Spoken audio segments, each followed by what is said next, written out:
Hey guys, thanks for watching it. In this video, we're going to be going over my top 5 favorite everyday carry knives that came out in 2016. Stay tuned.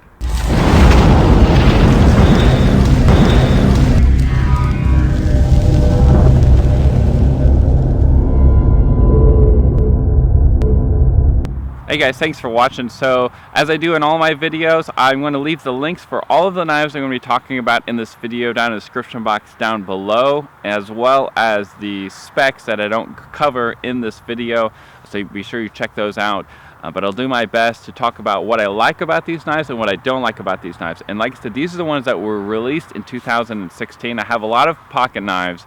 If you want to see my other reviews, other comparisons, be sure you check out my other videos. So let's go ahead and dive right in. And like I said, I'm not going to be going over the specs too much, but I will annotate some of them as I go along as well. The first knife, and this is going to be the most budget-friendly of the knives. There's going to be 3 budget-friendly knives and then 2 not-so-budget-friendly knives that I'm going to be covering in this video. And the first knife is known as the Kershaw Grinder. What I like about this knife are these rounded handles, the rounded grips. It really fills the palm. Also love this, I guess you could say a sheep's hoof, a Warncliffe blade, like one of those two. It might be a modified version. I'll annotate that. As well as the jimping that runs along the entire spine of this blade. It gives you a really good grip, a really good purchase, as they say. As you're hard using this knife, it really helps with also fine detailed as well, if you're going to be using this to open packages and whatnot. And I also really like the deep carry pocket clip, and it is reversible left hand, right hand, but it's not reversible to be tip up and tip down. It comes in tip down only. I think I mentioned that it is budget friendly. Now there are some. It's also a liner lock as well. I don't know if you guys can see that. It's very easy to disengage the lock. The reviews on this are a little bit mixed. I first saw this at SHOT Show. Next up, a little more of a utility side, we have the Grinder.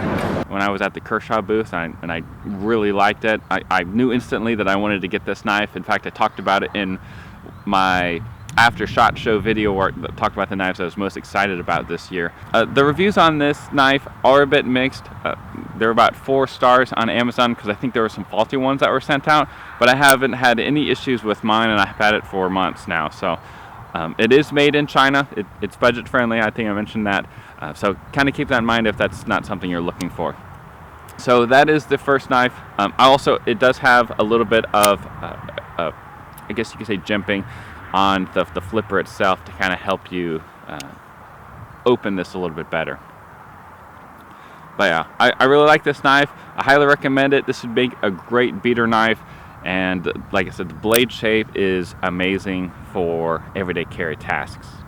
Alright, the next knife I'm actually wearing right now, and that is the Mora Eldris neck knife. And there's several things I like about the knife itself, but before I get into that, I really like the sheath that it comes in. It comes in different colors. I got the one that's blue, and you can get it with or without the ferroseam rod. I have the one with the ferro rod, and I really like the ferro rod one. I recommend that one more. I think, well, I'll annotate the prices, but this one is also pretty budget friendly. It's around $24. But the reason why I like this is that you can just loop the ferro rod down the paracord that comes with the knife, and it just holds right there where the buckle is. So I like that. Moving on to the knife itself, this is just a great knife to have on you as a secondary or even tertiary option. The handles are very grippy. It's rubberized around the edges, and it does come with the lanyard hole. So I put some reflective tape on it, reflective paracord, I should say, on it, just to make it easier to find at night as a flashlight. It has a 90-degree, very sharp spine that really throws sparks well with the ferro rod that comes with it, and the blade really bites in the wood and it makes the feather sticking really easy to do.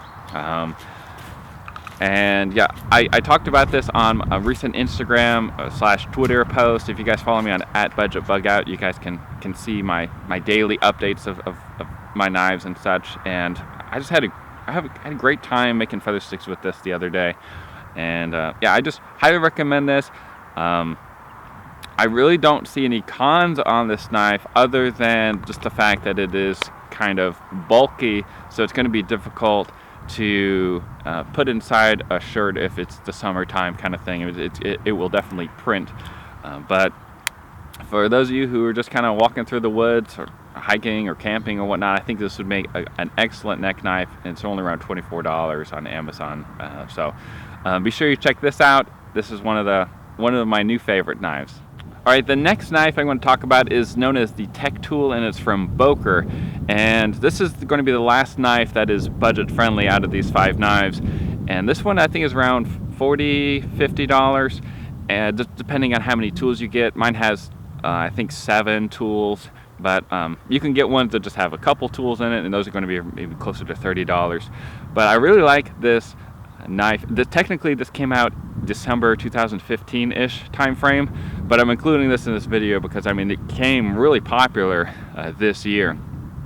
And it has G10 handle scales, and as well as a glass breaker, and you see on the at the base of it, it has a pocket clip that is deep carry, and it comes with all screwdriver. I mean, not screwdriver. It has some flathead screwdriver capabilities, but this one has a corkscrew, and as well as a knife and some other tool options. So you guys can check it out, kind of customize which one that you like. I kind of wish I had the one that had the Phillips head driver instead of the corkscrew, but you know, I usually keep a multi-tool on my belt anyways.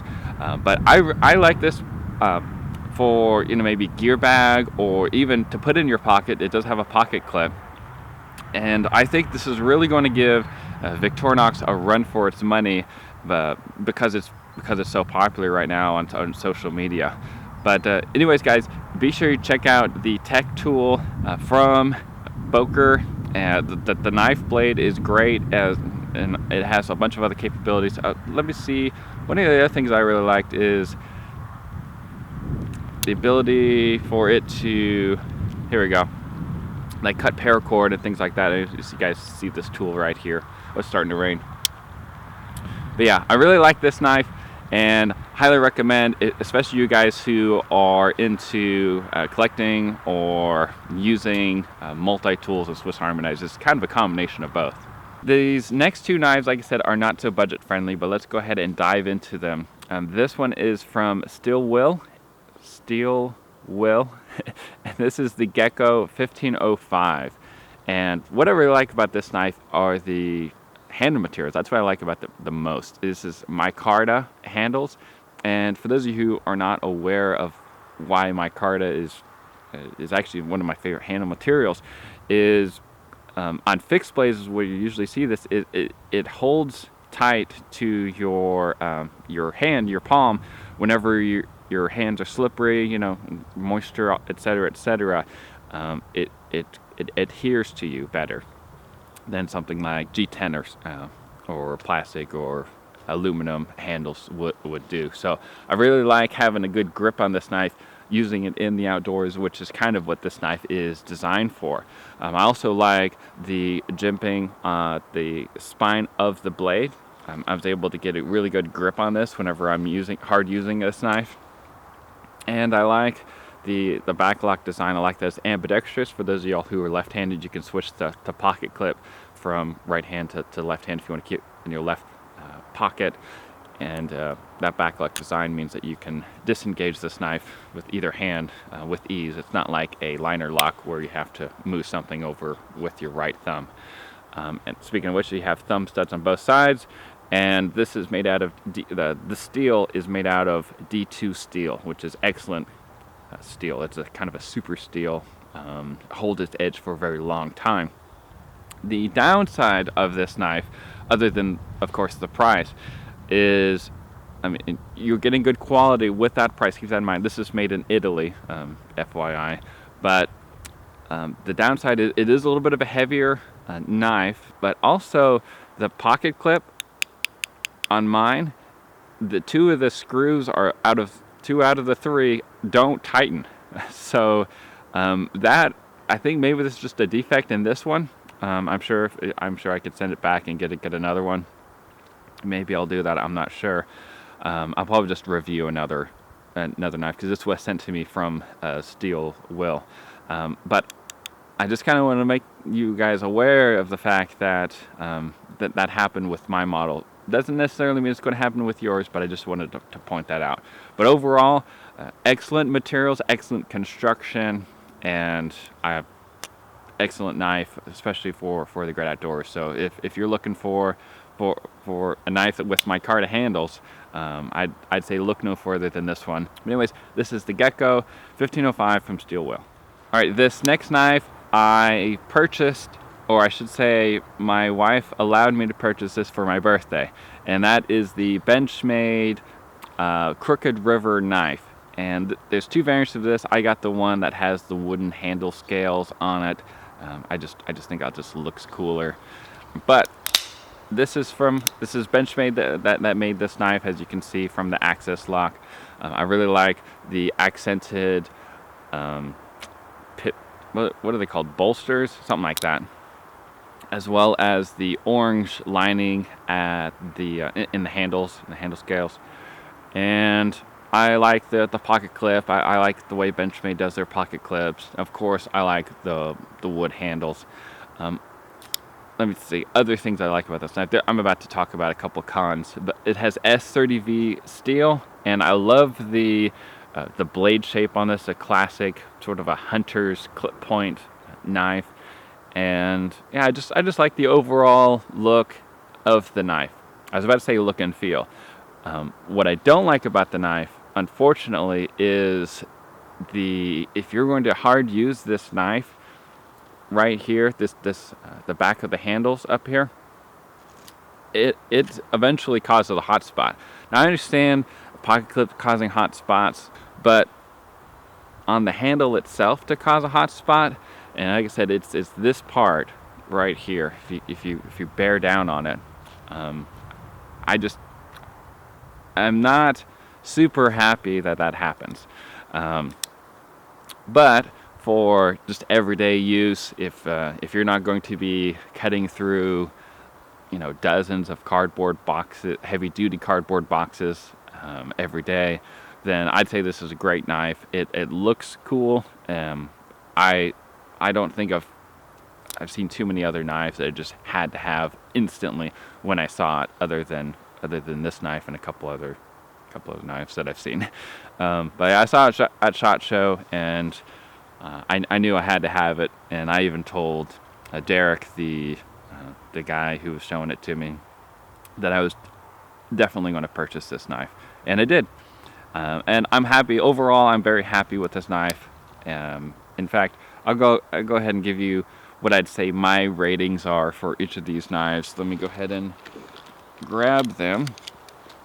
So regarding the Kershaw Grinder, I definitely rate that, maybe just because I'm hesitant to rate it a 5 out of 5 with Amazon reviews that have it 4 out of 5. I'd rate it maybe a 4.7 out of a 5.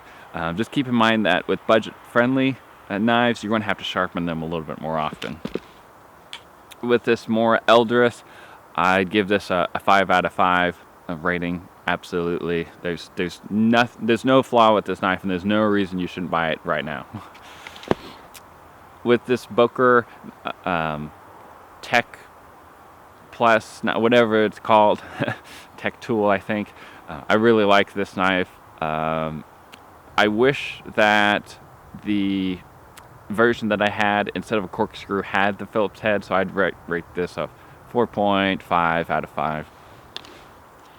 And then these last two knives, I'd also rate about a 4.5 out of 5, because overall they're excellent knives. It's just a possible defect or flaw that could probably be remedied by exchanging this knife through the warranty program.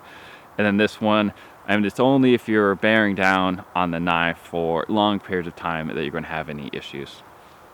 But anyways, guys, let me know what you guys think in the comment section down below. And as always, be sure you check out my Amazon links for where you can find more information, as well as purchase any of these knives.